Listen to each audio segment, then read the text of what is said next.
Good afternoon. Welcome into Power Mizzou's Yuengling live show Wednesday afternoon. Today's Cotton Bowl update. Going to bring Jarod Hamilton on from AT&T Stadium here in just a minute. Do want to remind you guys that this show, all our shows all week, all our coverage all week from Dallas, brought to you by our friends and game day partners at Yuengling, the taste of game time. You can follow Yuengling at Yuengling Beer on X and on Instagram.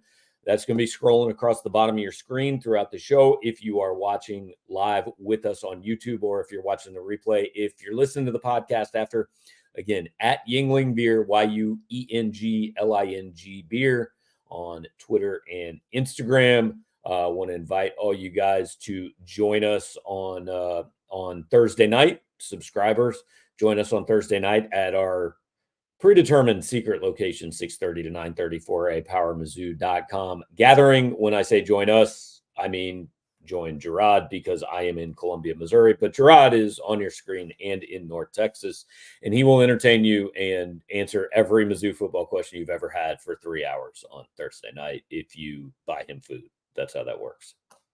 Absolutely. You buy me something to smash on real quick. I'm all you.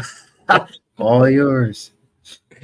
All right, so day two of well, really day three of media things. Day two for the time that most of us have been there down in Dallas.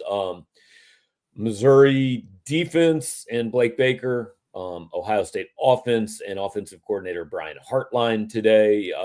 Did you see anything off the top jump out that like we've got to talk about before we talk about anything else? Not too many surprises. If y'all been subbed for a minute, anything that seems noteworthy has probably been said over the last few weeks. We got some confirmations on a couple things, but today was, to me, it felt like a much better media day. Not that yesterday was terrible, but Gabe will tell you my Luther Burden story. I was not happy. Wasn't as happy writing that story as I am about the one I'm writing right now about Kirby Moore and Blake Baker and why they signed those contract extensions.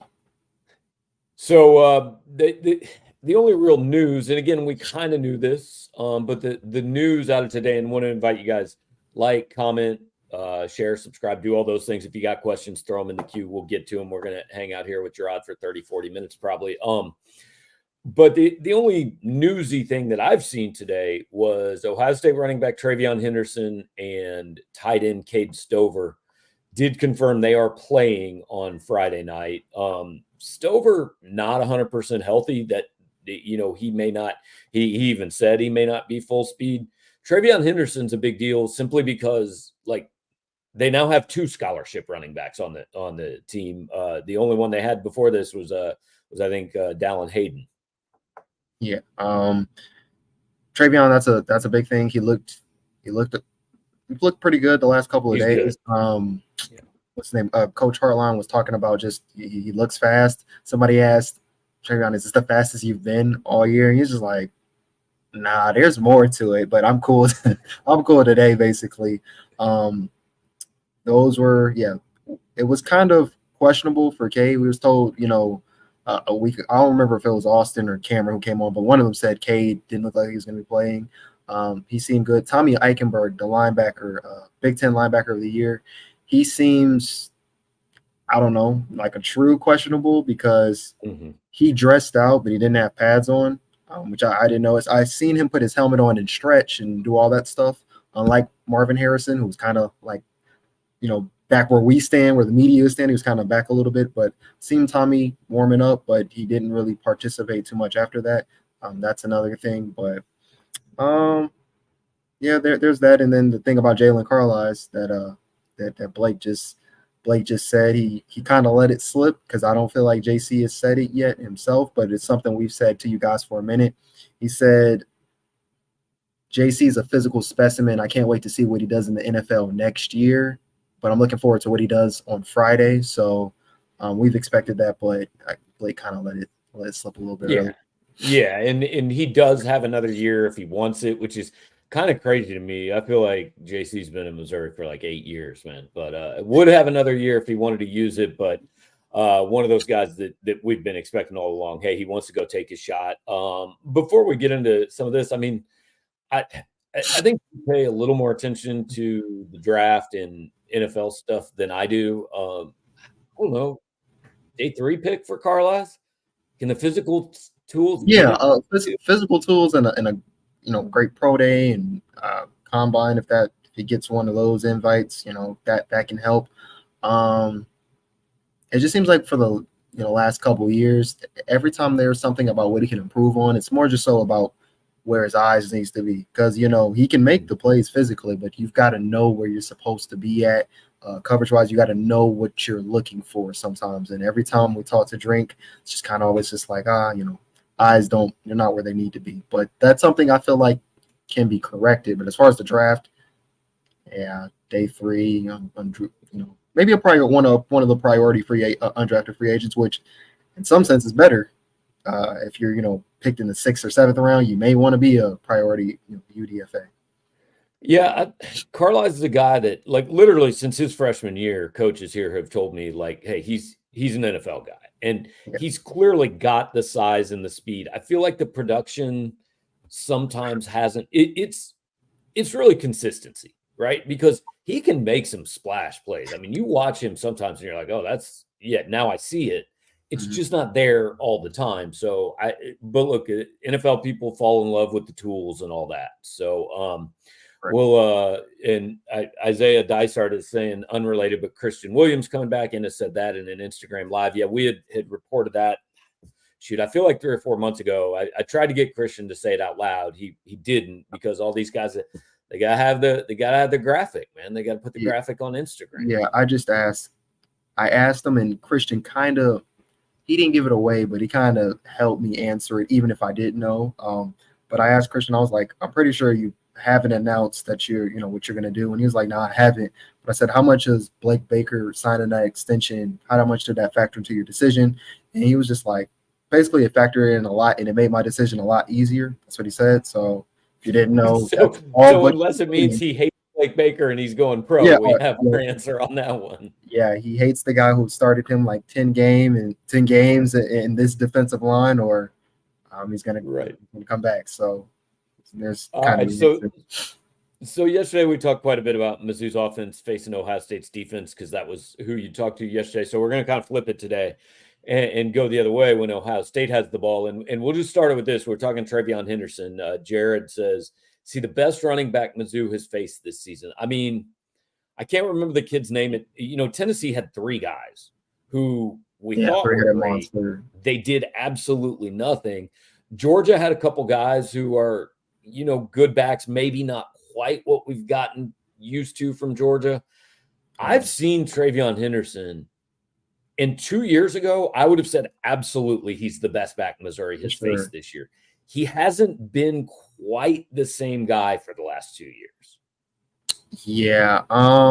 Best back, maybe a name. Jarod brings up Ray Davis. Oh, yeah. I was about to say Ray Davis. Although after his first quarter, it's pretty much shut out the rest of the game. But he had a good year. Yeah, for sure. The LSU guy, I can't slip in my mind, but I'm pretty sure he had I want to say he may have had over 100 yards that game. Sure. I can't think of his name right now, but TreVeyon's, he's up there for sure. And if he's pretty healthy, like even if he's like 85%, 90%, he's a problem. So he's an NFL guy. He is a big dude. So his true freshman year, he played in all 13 games. It was 2021. 184 carries, 1,255 yards, 15 touchdowns. Like, I remember there were some people talking after that freshman year that going into 2022, he was a Heisman candidate. Well, he only played 8 games his sophomore year, 107 carries, 571 yards. That's 5.34 a carry, 6 touchdowns. And then this year, he's played 9 games, 137 for 854 and 11 touchdowns, 6.2 a carry. So, I mean, if you look over the course of his career, he's about 6.2 yards a carry. And he is, like, I don't know what he's listed at. I would guess he's 225, 230. Like, he's a big dude. Yeah. My thing is, he's so fast, but like you said, he's a big guy. So once he gets moving, It's going to be hard to take them down. This also kind of reminds me of, so yesterday on the pod, I was telling you guys, I said I would still pick Missouri, but I was just giving you some things to think of. I was talking to some Ohio State beat writers today. Well, I promise none of them are picking Missouri. No, but some things to think about. So for like example, TreVeyon Henderson, big thing Missouri's going to have to be able to do. They've got to wrap him up, and when they get in the backfield, like they've been good at doing, they've got to stop him there. Can't let him get by and even get a couple yards of positive yardage. The Ohio State guys have been just telling me out they're really good at tackling, and I know when we talk, especially when it comes to bowl season, we're talking about the Cotton Bowl, we're talking about fundamentals and all that. But what I've gathered today is Ohio State's defense, it's not that they do anything super crazy, but they have usually better athletes than most teams, and they can do all the basic and fundamental stuff well, which forces other teams to not do well. So Ohio State doesn't get many sacks, but they can force pressures. And when the quarterback is pressured, he's throwing it short. They don't give up many deep plays. I think Cam told me they only allowed one play over 40 yards or something like that all season, and it was like some trickeration. Quarterback sneaks the ball to the running back under his legs or something weird. And they don't let those type of things happen. So they're good at tackling. They're good at just saying, hey, this is your guy, or this is the group you guys have to focus on. Everybody do their jobs, and they're all good at doing what Drink says, doing their 111. So things like that, it doesn't seem complex, but it's going to play a factor, on Friday. Yeah, I looked up Henderson, only 5'10", but he weighs 212 pounds. I mean, he's a bowling ball type of kid. Absolutely. He had 854 yards this season, 518 after contact, 3.78 yards per carry after contact. So, that's 3.8 yards a carry after somebody hits him. I'm trying to look up, how many missed tackles forced, 26 forced missed tackles on 155 carries. So like you said, the key is, hey, if the first guy can't maybe bring him down all by himself, then the second guy has to get there real quickly. Now to compare those numbers to Cody Schrader, like I said, 26 missed tackles forced by TreVeyon Henderson on 20 some odd carries. Cody Schrader forced 45 missed tackles this season. However, Cody averaged 3.18 yards after contact. So Henderson got a little bit more out of it after he made a guy miss. But I mean, I don't know if he's the best back Missouri's faced, but he's in the group picture. For sure. He's him and Emeka, those, with Marvin likely not playing, those guys, they get their production up even more than it already is, when he is in the lineup. So they're probably going to get a heavy dose of those two. So, and that's, you'd get a heavy dose probably of Henderson anyway, but you're talking about a team without two of its top three receivers and without its starting quarterback. Like, Ohio State can't win this game if they don't run the ball, I don't think, right? Like, I don't think we foresee Devin Brown coming out and throwing for 300 yards in this game, do we? No, but what I got from Hartline, what I got from Henderson, I got from Cade Stover, when asked about Devin Brown and the position he's in this week, all of them kind of said the same thing with the same face. He's ready. Like they're not even a little bit. And I know you would say, oh, this coach speak or this player speak. Of course, and yeah, part of that is true.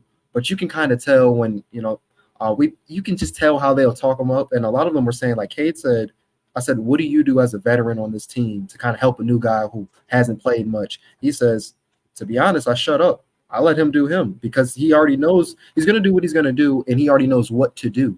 I don't have to coach him up because, as Hartline said, it's not like he hasn't been a part of the system.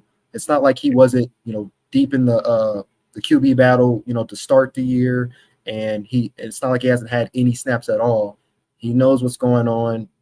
Plus, they've had this month or whatever to get him ready. So everybody's confident. Devin, he seemed pretty confident. Devin Brown, he seemed like a cool cat. He was just chilling, answering the questions. He didn't seem like he had any worry about, what's going to happen on Friday. Well, and let's be clear here. We're not talking about some kid, that like nobody's ever heard of. Devin Brown in the class of 2022. So this is his second year on campus. He's a redshirt freshman. Signed with Ohio State as the number 1 player in the state of Utah, which might not be that big a deal. The number 4 quarterback in the country and the number 37 overall prospect. So like this is not just this is not so he was basically 6 spots away from being a 5-star. This is not like some, this isn't Florida State throwing a 3-star who like nobody has had as much expectation of out there. I think a lot of people maybe thought Devin Brown would win the starting quarterback job at the beginning of this year. That's without saying it, and obviously without me not knowing much about it, it seems like one of those situations where if this is your backup and now he has to play, no one's like, oh no, we can't. Right. Like, for example, if they was in Florida State's situation and they were top 5, they'd absolutely be pounding the table like, no, he's good. Like, they wouldn't have had the same worries. So there's that. And then also on top of that, the receivers he's going to be throwing to, Carnell Tate and Brandon Ennis, 5-star guys coming off the bench. He probably has tons of reps with those, guys who are typically second string guys. Carnell Tate, he played some, and everybody from Marvin Harrison, he said, a few weeks ago or early in the season or something like that, like he's better entering his freshman year than Marvin was entering his sophomore year, which was last year, I think, when he broke out and had like all those catches and stuff like that. So everybody's high on Carnell. Everybody's like Brandon. He hasn't had much of an opportunity yet, but he has 1 reception for like a 50-yard touchdown this year. So they've got chemistry. And I think I do think the one thing we're selling short here is the Ohio State offense, because look, we've gotten used to going back to, Troy Smith, JT Barrett, CJ Stroud. Like, I know I'm skipping over some guys, but just Justin Fields, one after the other. And I understand they haven't been great in the NFL. I don't really, until CJ Stroud, I don't really care if they're good in the NFL because I don't care. Like, if they're good in college, they're good in college. Like, what they do in the NFL doesn't impact Ohio State. So Ohio State has had such ridiculous offenses throughout the years that now we're kind of looking down on a team that their quarterback threw for as a team, they threw for 3,400 yards, 26 touchdowns, and 7 interceptions. They averaged 32.8 points a game this year. I mean, this is a good offense, and I do think maybe we fall in a little bit into, they're in the Big Ten and a lot. Like, I think we think this offense is only Marvin Harrison, and that's not the case. A lot of people think it's just Marvin Harrison. A lot of people think it's the Big Ten schedule, and why that has credence, telling you it doesn't matter as much. Like, it matters, but it's not as much as everybody's saying it is, because you have to be consistent for 11, 12 weeks to put up some of these stats they're putting up.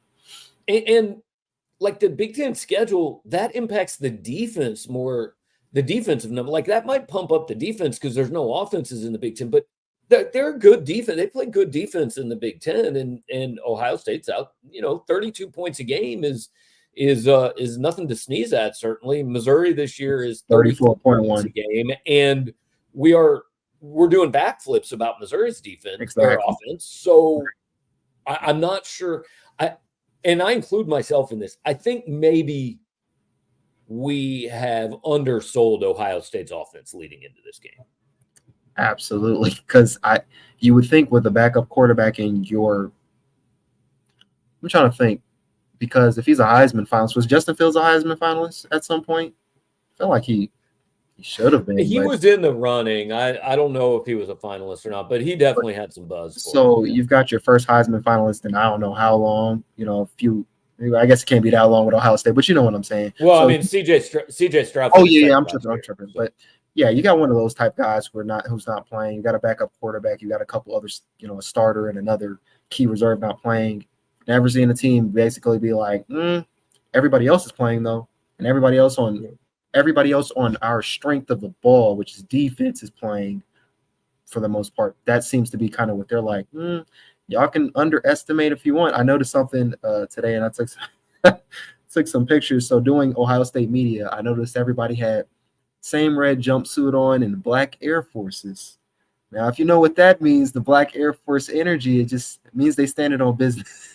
Standing on business, Gabe. They ready. Okay. I was told that, something they may do when they come out on Friday is maybe whatever they're wearing, they all got their black Air Forces, meaning, they're ready to get physical. I don't know. Okay. I am. We're not speaking my language here with the shoe I'm game. hip. I'm hip, Gabe, and I'm gonna make sure I find an example to let you know Okay. that they mean they want to fight these guys on the football field. So you talked. We've talked a lot about Ohio State's offense, but you talked to Mizzou's defensive players today and Blake Baker. Like, what are they saying going into this? Other than, look, Ohio State balanced team, fast, strong, physical, tough, all that. I mean, we know that, right? But they say anything that actually is in any way interesting? Well, I'll tell you what I was doing because I'm sure maybe somebody else has got that. I'm gonna tell you what I was mostly doing during this, and it's a split period. We got coach and then we got players kind of going at the same time, so you kind of got to choose your time. I spent most of my time with Blake Baker just because this is the third time we got him this year. He just signed the contract extension. I had plenty of questions for Blake, and I'll get in that in a second. But as far as what the players said, and I only really got to talk to Christian Williams because again I was talking to Blake. I mean, they've all said the same thing since Kyle McCord has left, and it's just like, well, he doesn't have many reps on film that we can look at, and it's not so much about what they're doing, it's about what we can control, which is the same thing Ohio State's defense said, even though they know who's going to play for Missouri. So not too much as far as game plan wise, and it's been like this the whole week. Like, no one's really saying much. I try to ask Heartline about like KAD. I mean, if you're not going to have Marvin Harrison play and you've got 2 5-star guys coming off the bench, but they haven't got as many reps, how is that playing against him? Or having Emeka Egbuka go against him? And Brian gave me I don't want to say what he does well because I don't want to point out anything. And the thing is, when you ask certain coaches, some coaches will be like, well, I don't mind telling you because we have to stop it anyway. We know what's coming to others. Right, because it's pretty obvious what he does well. Watch him play. Missouri knows what he does well. Yeah. So whatever. But all they said is they expect a lot of man coverage. They know there's going to be some simulated pressures and blitzes and stuff for Devin, but nothing crazy on either side about what's going to happen. Do you think that changes with Dennis Rakestraw out? Is Missouri less likely to just go man on man? Are they less likely? No. With Drayden Norwood playing Dennis Rakestraw's spot, will we see less man to man than we would have if Ennis is playing this game? No, and I think you probably can cancel it out and say they don't got Marvin, they don't have Ennis. Maybe not the worry is high now. If Carnell Tate or Brandon Ennis has a game similar to Marvin Harrison in that group in the Rose Bowl a couple years ago or whatever, then you'll see things switch up, pretty quickly. But Missouri's comfortable with Drayden Norwood. They're comfortable with, not having their linebackers and Chad Bailey and Tyron Hopper. Although Christian did say, it does hurt not having those guys because those are, those are some leaders, not only team captain-wise, but just as far as calling the defense, helping with shifts and adjustments and all that stuff. But they've played without these guys for a quarter of the year in different parts, so not really. So Devin Brown he's not Justin Fields, but I think he's more mobile than Kyle McCord. Absolutely. If you're Blake Baker, are you thinking Tristan Newsom, I want to spy? Or do you think is that giving the running game a little too much, the quarterback run game a little too much respect? Spy, that may be an adjustment that happens. I think the game script, the first 15 plays or whatever it may be, may help determine that and how quick he is, because everybody acknowledges he's quicker than Kyle McCord. He do some things out of the pocket. He's got a really strong arm, at least what I've seen from practice. Like, he feels like he's throwing a baseball, honestly. But as far as having a spy out there, I don't know early on. I mean, to be honest, I'm thinking they're trying to pressure him. They've got to see what he does when he's got 5 or 6 or when he thinks he's got a pressure coming from a certain angle. then they'll switch it up or whatever. But I don't know to start the game. Most important defensive player in this game for Missouri. I'll give you mine first. I would have said Drayden Norwood. I think it's Tristan Newsom, because if he plays the game he played against Florida with TreVeyon Henderson on the other side, Missouri's in trouble. I mean, they just in trouble. If he plays the game he played against Arkansas, Missouri's in a lot. Right? Wasn't that what his two starts basically were Florida and Arkansas, or his two extended periods? And look, it was rough against Florida, no question. Came back and played really well. I think 14 tackles, SEC co-defensive player of the week against Arkansas. I think Ohio State will lean on Henderson and on Dallin Hayden early. I think that he and Chuck Hicks have to play well in this game. That's about right. It's hard with this game. I mean, I'm inclined to say Darius Robinson just because, pressure, sacks, or whatever. That's kind of the key. But I would really just say the whole defensive line. But if I was saying specific players, Tristan Newsom, Chuck Hicks, that would probably be it for the run game. Also, Cade Stover, like you said, admitted, like, I'm not really going to be 100%. I don't know how much I'm going to play. Whether it's him or somebody else, they can't basically have the game like they did versus Florida and let everything get behind them. They can stop the tight ends and kind of neutralize them, how Missouri knows that feeling of having a tight end neutralized that gives them the advantage. So pass coverage for the linebackers as well as stopping the run, or you could say the defensive line and causing pressure. I'll be honest. I've already sent you my prediction for this game earlier today, and now, like, through the course of talking about Ohio State's offense, I'm starting to think I'm not sure I've picked enough points in this game, because I think, like we were talking yesterday, you were talking about pick your poison with Schrader, Burden, Brady Cook. I mean, Henderson, the Ohio State wide receivers, like, and Devin Brown, that can move a little bit. This is I don't know if it's the best offense Missouri's faced. I think Georgia's probably is a little bit better, but this is a pretty good offense. LSU's is definitely better. Yeah, Kirby said, those are the two teams I think Kirby used. I mean, not Kirby, Blake used to describe this offense. Like, it's up there with LSU and Georgia. I feel like based off your prediction, not going to spoil it now, but I mean, it's a balanced score considering the defenses. I mean, yeah, I don't know. It's probably going to, when I actually write out the final preview, that's when I'll make my prediction, because I don't know. I can make an argument either way, and everybody I've talked to, I haven't heard anybody saying a score that involves a team winning by more than 3 points. Like, it'd be close either way. So if there's a blowout, and this is going to sound weird, I think Missouri is more likely to blow out Ohio State than Ohio State is to blow out Missouri. First of all, because Missouri hadn't been blown out this year, but also because the only scenario in which I can see a blowout is Missouri just comes out guns blazing and takes, like, say, a 17-0 lead early on or something, and Ohio State goes, yeah, we didn't care that much about this. Now we definitely don't care that much about it. That's the only, and I don't think it's going to happen, but that's the only way I see a blowout happening in this game. I get what you're saying, but just based off being here and talking to the other reporters, the Buckeyes take this game a lot more serious than everybody else who's not a part of the locker room. And you can kind of sense it. But I guess my point is that can change after, like, if the first quarter is a train wreck, that can kind of switch that a little bit, It could, but in a way, I would also think for them, they're thinking, because again, most of the roster is available to play. So for them, it's kind of like, I need to get my money's worth in a way. So they may, if they're down 17-0, that what's coming back to them, because I hear them incrementally mention, the team up north, not beating Michigan and stuff like that. Yeah, they won't call them Michigan. Yeah. Yeah, I want to ask what's behind that, but I'm afraid they're going to be like, stupid reporter. Doesn't.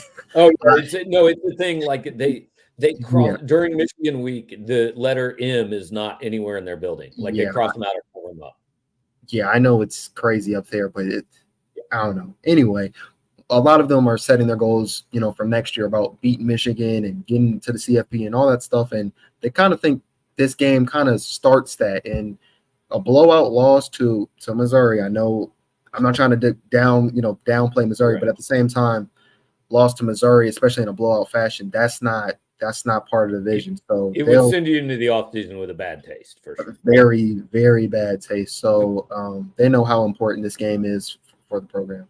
You know, talking about Michigan, it just occurred to me, if Missouri wears the Block M helmets, like Ohio State could get confused. They could think that's Michigan. I don't know if that would fire them up or if that would intimidate them since they haven't beaten Michigan in 3. Or like Ryan Day might suddenly become a bad coach if he thinks it's Michigan.